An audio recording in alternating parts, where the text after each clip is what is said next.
Hello, I'm Gemma and this is Non-Fic Books, and today I have my first review video for the Non-Fiction November 2015 reads, and this is my history pick, which was Anything Goes by Lucy Moore, a biography of the Roaring Twenties, and this was published first in 2008 by Atlantic Books, and it's 355 pages long.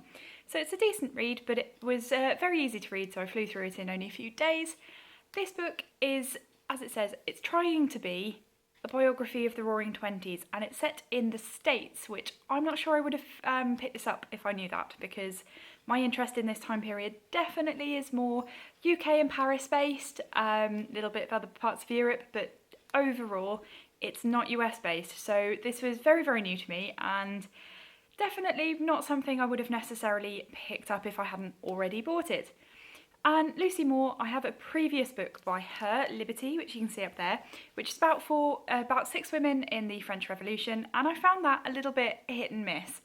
And the same with this book, sadly, so I don't think I'll be picking up any more of Lucy Moore's book. It's quite a wide-ranging book. She starts off looking at Al Capone, the gangster in Chicago, moves through to people like F. Scott Fitzgerald and his wife Zelda, and then moving through to the aviator Charles Lindbergh. They're all very interesting people. She then looks at sort of wider movements, things like the secondary rise of the Ku Klux Klan, miscarriages of justice as she sees them, especially with regards to Italian immigrants. And then she finishes with the Wall Street crash of 1929, I believe it is.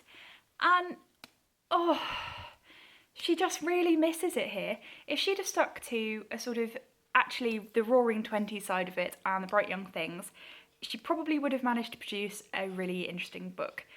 But the actual quality and standard of the history that comes up when she's looking at these sort of bigger historical movements, the actual political side of it, the socioeconomic side of it, she has very particular opinions and seems to be twisting the evidence to match it, which, not very good. Really not impressed with a history book that does that. I'm not sure what the point of this book is. It isn't a full biography of the 20s, it doesn't have a big enough look at the overall structure of the 20s, the underlying movements that were changing in the 20s. There's lots of interesting little biographies, mini biographies of interesting characters from the 1920s, and when she sticks to individuals, and especially those of a kind of upper class and the sort of much more the Roaring and Bright Young Things, then those bits are very readable, enjoyable. Some of the interpretations, again, not perfect, but it's when she steps away and tries to look at a wider range of people that it really falls down, this book.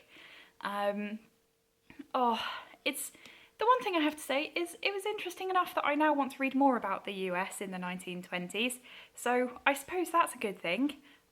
But that's about the only good thing, really. It was easy to read, maybe, but overall, the standard of history in this is really not very good, so I certainly won't be picking up another book by hers. I might try rereading Liberty because I didn't actually finish it the whole way through. I got a bit frustrated at her writing, but that will be the only thing I pick up by her again, unless the standard of history changes quite dramatically.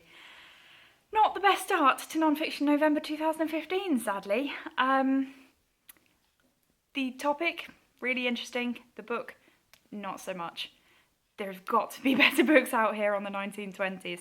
So if you know a lot about this time period or have read a lot of other books about this time period, please recommend some decent ones down below, because I don't really recommend you pick this book up.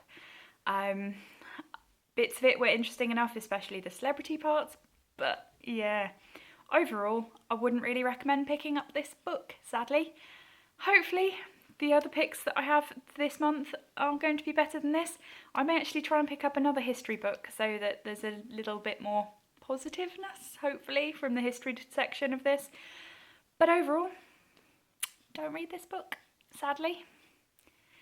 I'd love to hear, if you have read it and you love it, tell me why, because I'm not getting anything of value out of this book particularly, apart from being interested to pick up better books on this time period. So, what have you read for history? I hope it's better. Did you start with history? If you started with another section, leave it down below. Or if you're reading a book that doesn't link into the categories but is non-fiction anyway, tell me about it because I'll be really interested. And if you're doing any review videos or TBRs about Non-Fic November, leave it down below so I can come and watch them, because this wasn't very good and I'd love to hear about some better books. So hopefully I'll see you in a video soon, hopefully next week for a slightly better book, but I'll see you soon. Bye!